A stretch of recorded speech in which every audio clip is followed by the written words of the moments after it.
Hey, this is Anthony with 10 Minute Moto, and today I'm going to go over a couple of things for the 2023 KTM 300SX. It's the TBI model, and what I want to go over is a few things regarding this bike. First of all, you do not have to take off the gas tank to get the spark plug in and out, so I'm going to go over that.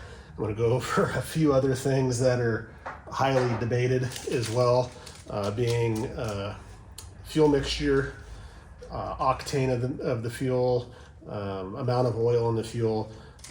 It's recommended for this bike that you run 60 to 1. I know most people aren't used to running that rich of a mixture, and I'm going to play around with some different mixtures. I've read a lot of people are going 40 to 1. What I think's happening with this bike, from what I'm observing, is that the manual calls for 95 octane.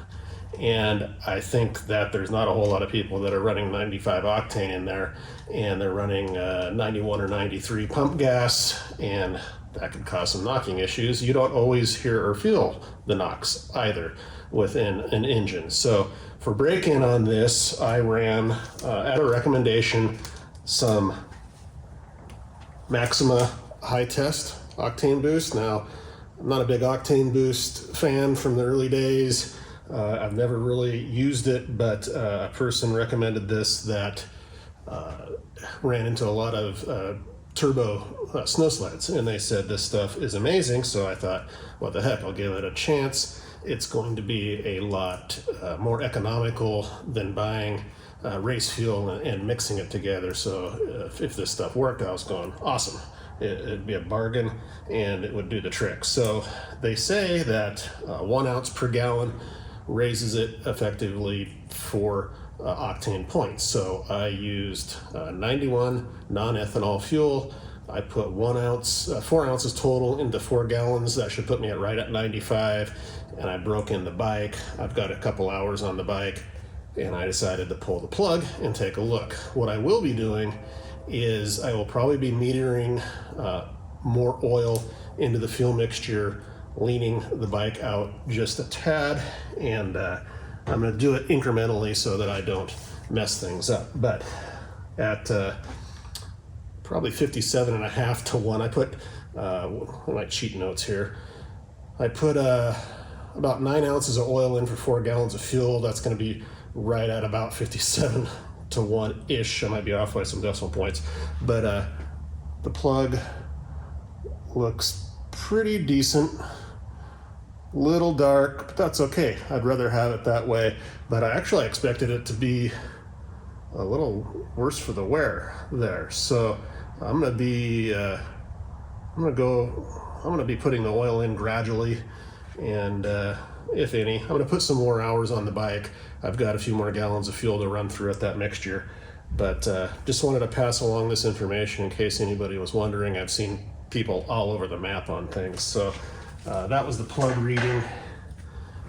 This is the octane boost I'm using. I may even put a couple ounces per gallon in and see if that does anything. I ran the Motor X premix oil in there. Back in the good old days, I loved the HP4 32 to 1.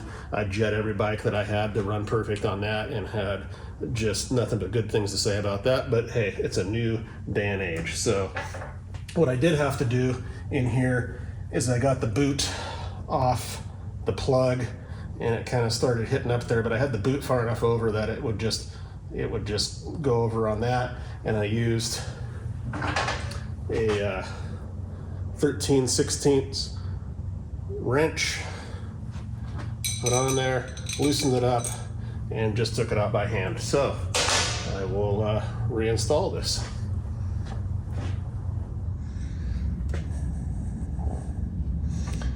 Don't have the daintiest of hands, so it's always a little trick to get things positioned in there, but let's want to make sure not to cross thread this bad boy. So start it in nicely there, hand tight, the 13/16 onto there.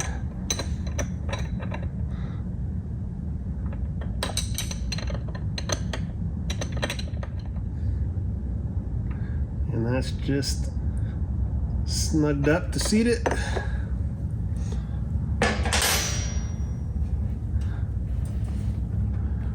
And then I'll finagle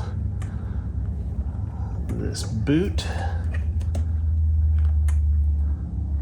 I have to come in at an angle a little bit onto it, but that's quicker than taking off the tank.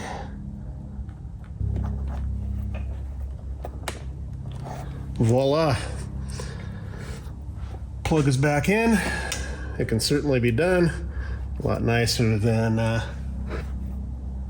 taking off the tank, so save a step. Thanks for tuning in. We'll catch you next time.